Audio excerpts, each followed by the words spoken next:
Alors les thèmes qu'on va aborder, c'est en fait on va s'appuyer sur des thèmes qu'on rencontre dans la vie de tous les jours et on va essayer de s'intéresser à la compréhension de ces systèmes, les systèmes qui nous entourent. Et on va essayer de les étudier d'un point de vue du fonctionnement de la matière, comment mécaniquement le système fonctionne, et aussi d'un point de vue énergétique, et aussi d'un point de vue de la chaîne d'information. Donc on va essayer à chaque fois d'étudier, soit par des études de cas, soit par des projets, des systèmes complexes avec plusieurs domaines à l'intérieur, et on va essayer de comprendre comment ça fonctionne tout ça. Alors, les études qu'on peut poursuivre après avoir choisi cette spécialité, ça va être des écoles d'ingénieurs ou des classes préparatoires aux grandes écoles d'ingénieurs par la suite, ou des formations à l'IUT, dans des formations technologiques comme génie mécanique et productique, génie industriel et maintenance, génie GE2I, plutôt dans l'électrotechnique. Après, dans les menus qui sont proposés au lycée, les sciences de l'ingénieur, elles seront regroupées avec des matières, des spécialités scientifiques, c'est-à-dire maths, physique, NSI. Donc parmi ces spécialités, ça c'est dans les menus proposés au lycée. Sciences de l'ingénieur, ça permet comme ça de faire des études d'ingénieur dans la conception de systèmes. Ça peut être de la conception de systèmes numériques, de systèmes mécaniques, de systèmes qui font appel à tous ces domaines-là mélangés. Mais après, on peut faire plein d'autres métiers en ayant choisi la spécialité de sciences de l'ingénieur. C'est ça que je voulais dire. C'est pas forcément... voilà, ça va apporter des connaissances un petit peu technologiques. Ça va permettre d'apprendre à utiliser des logiciels qu'on n'a peut-être pas encore utilisés. Ça va permettre de développer une manière de réfléchir, même si plus tard, on ne fait pas ingénieur, en fait. C'est ça que je voulais dire. Alors en première, il y a 4 heures de cours par semaine, comme les autres spécialités. En terminale, 6 heures par semaine, comme les autres spécialités aussi. Par contre, il faut savoir que les élèves qui gardent la spécialité sciences de l'ingénieur en terminale ont en plus 2 heures de physique. Donc, ce qui permet aux élèves de pouvoir continuer à faire de la physique, même s'ils ne prennent pas la spécialité physique-chimie. Donc en fait, ils ont 2 heures de plus.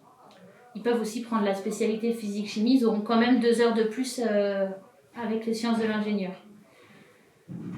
On travaille à la maison, il n'y a pas une charge de travail très importante à la maison, il faut juste forcément revoir ce qu'on a vu en classe. Il y a quand même quelques formules à connaître par cœur, même s'il n'y a pas beaucoup de par cœur en sciences de l'ingénieur, il y a quand même des choses à mémoriser. Mais le travail à la maison, c'est ce que je dis aux élèves, s'ils arrivent à être à fond en classe, vraiment à 100% pendant le cours, concentrés, intéressés, à réfléchir pendant les heures où ils sont en classe, il y aura un petit peu de travail à la maison, mais ce sera plus pour mémoriser des choses, mais pas énormément de travail. Je pense que ce qu'il faut surtout pour venir en sciences de l'ingénieur, c'est être curieux, avoir envie de découvrir des choses qu'on ne connaît pas, des choses diverses sur le fonctionnement de systèmes très variés. Il ne faut pas avoir peur de s'adapter. Des fois, ça peut être un peu déstabilisant parce que ce qu'on va faire, ça ne va pas être forcément toujours la même chose, toujours la même manière de faire. Et puis, ça va peut-être... des fois, ça peut faire un petit peu peur parce que c'est différent peut-être des choses qu'on a l'habitude de faire quand on rentre en première. Ça va être des manières de travailler parfois différentes en groupe, sur des projets. Ce sera assez varié, donc voilà, il ne faut pas avoir peur de ça et il faut surtout avoir envie de découvrir des choses et d'avoir envie voilà, de réfléchir, de se poser des questions sur des problèmes variés et sans forcément trouver la solution tout de suite du premier coup, mais avoir envie voilà, de réfléchir et ouais, d'être curieux en fait. Alors le 3C, c'est une épreuve de 2 heures écrite qui s'adresse aux élèves de première qui arrêtent la spécialité à la fin de la première. Parce qu'il y a 3 spécialités en première, il y en a une qui sera abandonnée à la fin de la première. Donc pour ces élèves qui abandonnent la spécialité sciences de l'ingénieur, ils auront une épreuve de 2 heures sur, comme on l'aura fait durant l'année, un dossier technique avec, sur l'étude d'un système. Et voilà, l'élève aura à répondre aux questions sur l'étude de ce système-là. Alors il y aura des questions sûrement sur les différents domaines qu'on aura vus pendant l'année. Donc ça peut être mécanique, ça peut être sur l'énergie, ça peut être sur la chaîne d'information utile au système. Et ça comptera donc pour son bac. Donc en ce qui concerne les terminales, donc les élèves qui suivent la spécialité sciences de l'ingénieur jusqu'en terminale, c'est des élèves qui auront en plus des 6 heures de sciences de l'ingénieur, 2 heures de physique. C'est pour ça que leur épreuve finale de spécialité, donc qui normalement est prévue mi-mars, c'est une épreuve de 4 heures. Et dans cette épreuve de 4 heures, il y aura 3 heures de sciences de l'ingénieur et 1 heure de physique, pour justement évaluer aussi cet enseignement de physique qu'ils ont en plus de l'enseignement de sciences de l'ingénieur. Donc une épreuve de 4 heures, SI physique, et à l'intérieur, ce sera un petit peu la même chose que pour le 3C, sauf que ce sera un système plus complexe, ou du moins on ira plus loin dans l'analyse et dans la compréhension, parce que ce sera des élèves de terminale. Et puis pareil, des questions sur tous les domaines qu'on aura pu voir pendant ces 2 années. Avec, il y aura quand même des calculs, de l'analyse. On vérifiera que le système permet bien de répondre à notre cahier des charges. On fera des propositions de solutions ou d'amélioration sur le système étudié pendant ces 4 heures. Alors là ici, c'est beaucoup quelque chose de manuel, ce qui est bien. Faut réfléchir, donc faut avoir plus l'esprit scientifique, aimer réfléchir, mais pas dans le même sens que les autres forcément. Comme là, le projet qu'on fait, on fait beaucoup de choses par nous-mêmes et pas avec les autres. On fait des groupes et on fait quelque chose par nous-mêmes. Donc après, c'est bien parce que il y a toujours des nouveautés. C'est jamais la même chose, on travaille jamais sur la même chose, donc c'est parfait. Qu'est-ce que j'aime bien? J'aime bien l'ambiance de classe, j'aime bien le fait qu'on ne soit pas super nombreux, c'est une spécialité que pas beaucoup de monde prend. Et ce que j'aime bien aussi, c'est la matière, c'est ce qu'on fait. Donc c'est vachement... c'est un peu moins théorique, c'est un peu plus pratique que certaines autres spécialités comme les maths ou quoi, ou la physique. Et du coup, c'est plus concret et c'est plus agréable à travailler, je trouve. Moi, c'est ça que j'aime bien. Personnellement, pour moi, la SI, c'est vraiment une matière que j'affectionne particulièrement parce que j'ai toujours aimé ça depuis tout petit. Savoir comment un objet fonctionne, qu'est-ce qu'il y a derrière les objets qui sont créés, les réunions d'ingénieurs, etc. C'est pour ça que je l'ai pris et c'est pour moi vraiment quelque chose de positif là-dedans. Alors, ce que j'apprécie dans cette spécialité, c'est qu'il y a tout un aspect concret qu'il n'y a pas dans d'autres matières comme les mathématiques. On sait sur quoi on travaille, on sait pourquoi on le fait, et je trouve ça très intéressant. Le côté négatif, c'est que on fait beaucoup de théories par moment. C'est vraiment, on apprend beaucoup de formules qui sont très utiles en effet, mais ça peut être long.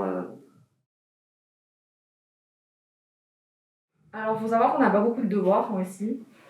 C'est plus des choses qu'on fait en cours. Et chez moi, je fais plus des révisions pour être toujours dans le cours. C'est-à-dire, en début de semaine, je vais peut-être prendre une demi-heure, 1 heure pour faire le travail. Enfin, juste pour relire. Généralement, en SI, je travaille un peu après les autres matières, puisque c'est une matière où ce sera plus des révisions ou des exercices. C'est vraiment quelque chose de plus secondaire face à des DM notés, par exemple. Donc je travaille après les autres matières, mais ça me prend en moyenne entre 15 à 30 minutes par soir. Alors personnellement, pour la SI, j'ai pas beaucoup à travailler parce que c'est une matière, vu que je l'aime, si je passe du temps dessus, grand maximum, je dirais 2 heures par semaine, c'est quelque chose que j'arrive vite à intégrer. C'est un plaisir, donc c'est plutôt rapide à la maison. Alors on fait pas mal de TP et de TD qui sont souvent à faire à la maison. Ou en tout cas à chercher et commencer à travailler à la maison et après on continue en cours. Après on a des projets aussi de temps en temps, des oraux, mais c'est très agréable à travailler je trouve. L'ambiance de classe est bonne et sinon, à part préparer les DS, sinon les contrôles, sinon il n'y a pas énormément de boulot, ça ne demande pas énormément d'investissement en fait. Alors, avec l'orientation que j'ai prise, donc sciences d'ingénieur et l'année prochaine physique, du coup, les champs de métier sont plus ingénieurs, donc je me vois plus dans l'ingénierie, peut-être dans l'automobile ou aviation. Excellent métier. Alors, j'aimerais travailler dans l'informatique, donc j'aurais potentiellement à travailler sur des mécanismes qui me demandent de la SI, comme des machines, des machines etc., donc les programmer. Donc potentiellement ça peut m'être utile à comprendre comment fonctionne la machine pour mieux la programmer. Totalement, oui. Moi, je voudrais faire ingénieur dans le génie civil et l'urbanisme, si possible. Il y a un rapport ? Alors moi, j'ai pris cette spécialité parce que je voulais faire une école d'ingé au début, sauf que ingénieur en électronique, sauf que en fait je me rends compte que mon niveau en maths est exécrable et que je vais pas y arriver, que j'ai pas envie de faire 5 ans d'études, du coup je vais plutôt partir sur une de mes passions, la photo, et je veux monter ma boîte, donc l'année prochaine je vais faire la technique de communication, commercialisation, un petit peu tout ça, et du coup ça m'aide pas énormément, mais je pense que c'est toujours bien à apprendre, c'est moins théorique que les maths et tout, donc ça apprend vachement de choses, c'est pas mal même personnellement. À vrai, je peux pas conseiller, mais c'est quelque chose qu'on sent, qu'on veut faire, qu'on aime. Je peux pas conseiller, je peux juste dire faut tester. Puis si en fonction du métier qu'on veut faire, on veut essayer la SI, sachant qu'en seconde, il y a eu apparemment, je l'ai pas faite, mais il y a eu une option SI. Donc on pouvait toujours essayer la SI. Mais franchement, si j'aurais quelque chose à dire sur choisir la SI, c'est le travail de groupe. Il y a aussi de l'autonomie chez soi à avoir, mais c'est pas fou énorme. Il y a le travail d'équipe surtout. Après, certes, après, ça peut faire peur aussi à certaines filles, puisque là, par exemple, je suis que 3, on n'est que 3 filles, avec pas mal de garçons. Mais il y a une très bonne entente. Voilà, c'est quelque chose de scientifique. Franchement, si on est esprit scientifique, faut prendre ici, il faut favoriser là ici. Donc, moi je dirais que s'il est intéressé par tout ce qui est technologie, innovation, par une matière un peu moins théorique et plus pratique, et par tout ce qui touche un petit peu à l'ingénierie, je lui dirais d'y aller sans trop réfléchir parce que c'est vraiment une matière agréable et sympathique. Ne faites pas la même erreur que moi. Prenez la physique, même si je pense que j'ai cru comprendre que de toute façon le choix que j'ai fait moi ne va plus être disponible, de prendre NSI, SI Maths, si j'ai bien compris, ça ne sera plus disponible, et que maintenant, quoi qu'il arrive, avec la SI, tu auras de la physique, puisque c'est indispensable en fait, 2 ou 2 heures de physique supplémentaire qu'on a en terminale. Et que sans ça, on est complètement perdu. C'est d'ailleurs pour ça que j'ai dit sa note, mais voilà. De réfléchir au final, s'il pense que ça peut lui plaire, d'étudier des concepts, d'étudier des appareils, de savoir comment ça marche, qu'est-ce qu'il y a derrière une machine, je lui conseillerais de pouvoir prendre la SI, et même s'il veut continuer dans ce domaine-là plus tard. Ou même juste c'est pour essayer finalement et découvrir une matière qui pourra peut-être lui plaire. S'il peut continuer dans cette voie-là plus tard, ça peut être bien.